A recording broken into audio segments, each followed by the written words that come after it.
Right breaking news చూస్తున్నాం. Goreti వెంకన్నకు Kendra Sahitya academy award దక్కింది. వల్లంకి తాళం కవితా సంపుటికి గాను ఈ అవార్డును కేంద్ర సాహిత్య అకాడమీ ప్రకటించింది. మొత్తం 8 కేటగిరీలలో కేంద్రం ఈ అవార్డులు ప్రదానం చేయనుంది.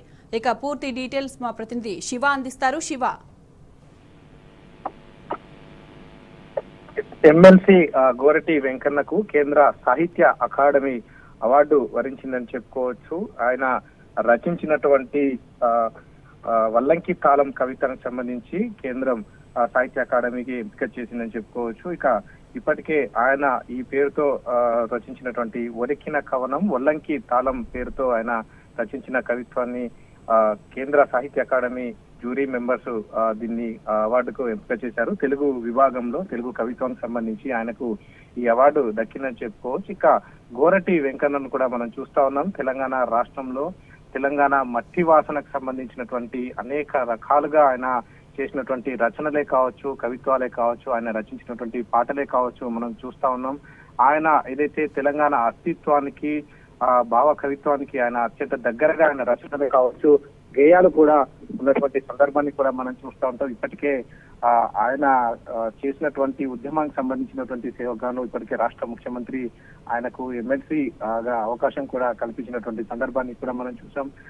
ఏదైతే ఉమ్మడి రాష్ట్రంలో తెలంగాణ రాష్ట్రానికి సంబంధించినటువంటి కవులు కళాకారుల పైన ఒక వివక్షత అనేది కొనసాగినటువంటి సందర్భాన్ని మనం చూస్తా ఉన్నాం. కానీ స్వరాష్ట్రంలో కవులు కళాకారులకు అనేక రకాలుగా రాష్ట్ర ప్రభుత్వం ముఖ్యమంత్రి కేసీఆర్ ప్రోత్సాహం కూడా కల్పిస్తా ఉన్నారు. ఇప్పటికే ఉద్యమ సంబంధించినటువంటి కళాకారులను గుర్తింపు కూడా చేసుకున్నటువంటి సందర్భాన్ని కూడా మనం చూస్తాం. దీనికి సంబంధించినటువంటి ఒక అయితే తెలంగాణ రాష్ట్రానికి సంబంధించినటువంటి ఒక సంస్థను కూడా ఏర్పాటు చేసినటువంటి సందర్భాన్ని మనం చూస్తాం. ఈ నేపథ్యంలోనే గోరటి వెంకన్నను కూడా ఎమ్మెల్సీగా నామినేట్ చేస్తూ ముఖ్యమంత్రి కేసీఆర్ గతంలోనే నిర్ణయం తీసుకుంటున్నటువంటి పరిస్థితులు కూడా మనం చూస్తాం. ఓవరాల్ గా చూస్తే మాత్రం గోరటి వెంకన్న రచించినటువంటి ఈ ఒలికిన కవనం వల్లంకి తాళం పేరుతో రచించినటువంటి ఈ కవిత్వానికి గాను కేంద్ర సాహిత్య అకాడమీ అవార్డు అయితే ఈ 2021కి సంబంధించినటువంటి అవార్డు అయితే వరించిందని అయితే చెప్పుకోవచ్చు. ఆయన రచించినటువంటి ఏదైతే ఈ వల్లంకి తాళం సంబంధించినటువంటి కొంత మనం పరిశీలిస్తే మాత్రం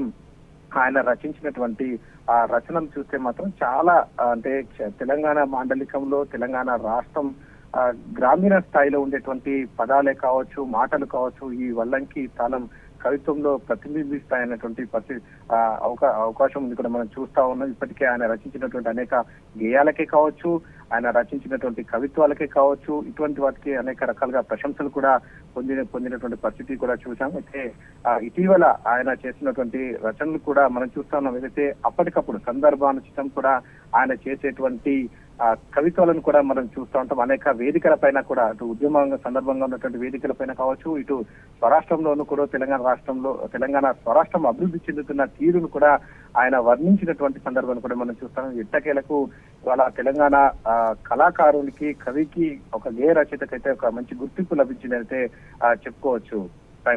right Shiva, thanks for the updates.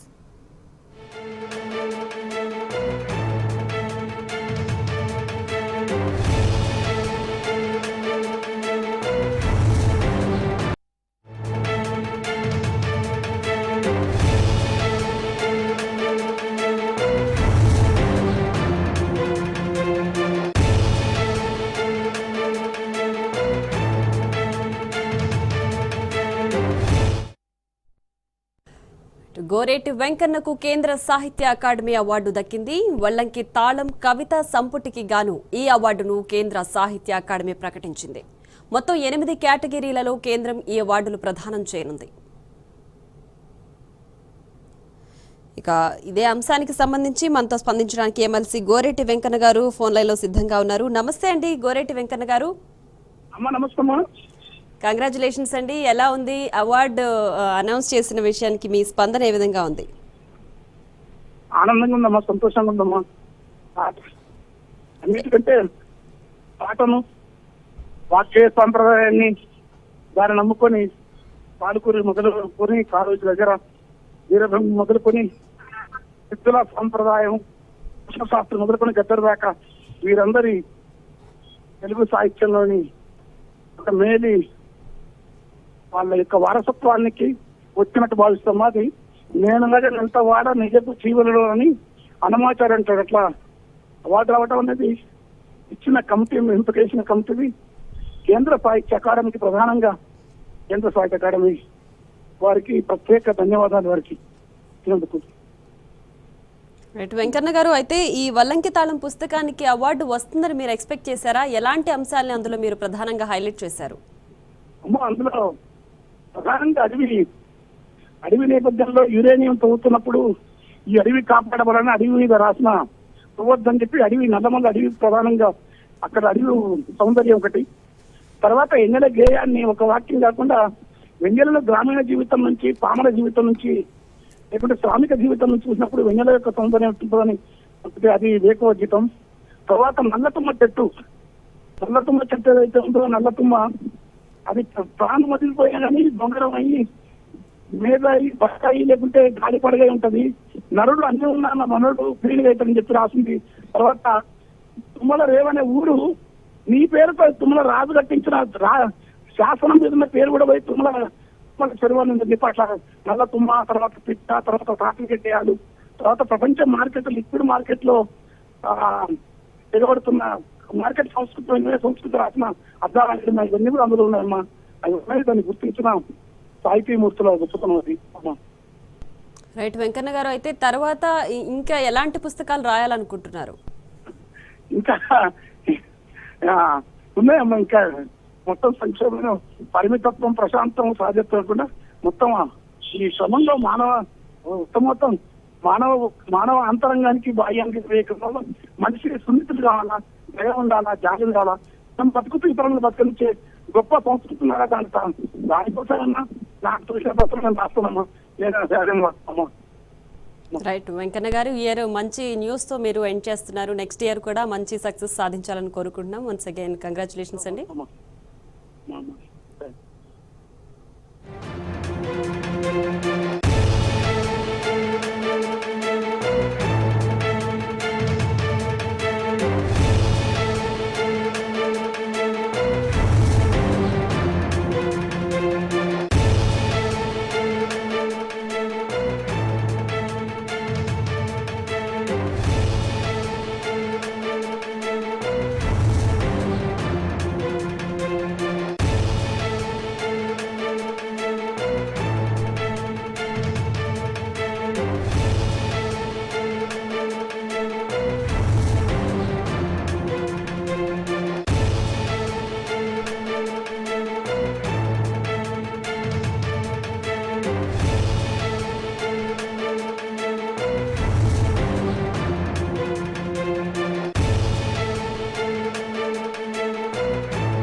Goreti వెంకన్నకు Kendra Sahitya academy award దక్కింది.